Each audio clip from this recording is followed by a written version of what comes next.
আজকে তোমাদের সাথে শেয়ার করতে চলেছি গার্লিক ব্রেডের রেসিপি, যেটা বানানো বাড়িতে কিন্তু ইজি।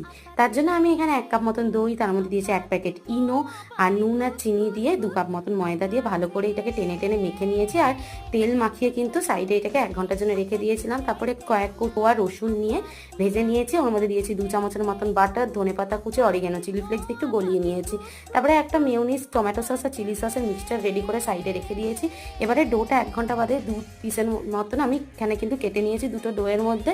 এবারে এক একটা করে ডো আমি থালার মধ্যে এইভাবে স্প্রেড করে নিয়েছি। ওপর দিয়ে দিয়েছি গার্লিক বাটার, মেয়োনিজের মিক্সচারটা, টপিংস দিয়েছি। এখানে আমি দিয়েছি সুইট কর্ন, ক্যাপসিকাম আর পেঁয়াজ। ওপর থেকে দিয়েছি চিজ, অরিগ্যানো, চিলি ফ্লেক্স দিয়ে এরকম করে ভাজ করে নিয়ে আবার করে গার্লিক বাটারটা কিন্তু দিয়ে দিয়েছে। আর অবশ্যই 4 ভাগে এরকমভাবে ভাগ করে নিয়েছে। আর আগে থেকে আমি কিন্তু কড়াইটাকে 10 মিনিটের জন্য প্রি হিট করে নিয়েছিলাম। ওর মধ্যে কিন্তু 20 মিনিটের জন্য বেক করে নিলেই আমার গার্লিক ব্রেড রেডি। কেমন লাগলো আমাকে অবশ্যই কমেন্ট করে জানিয়ে। দেখা হচ্ছে নেক্সট ভিডিওতে। Till then by.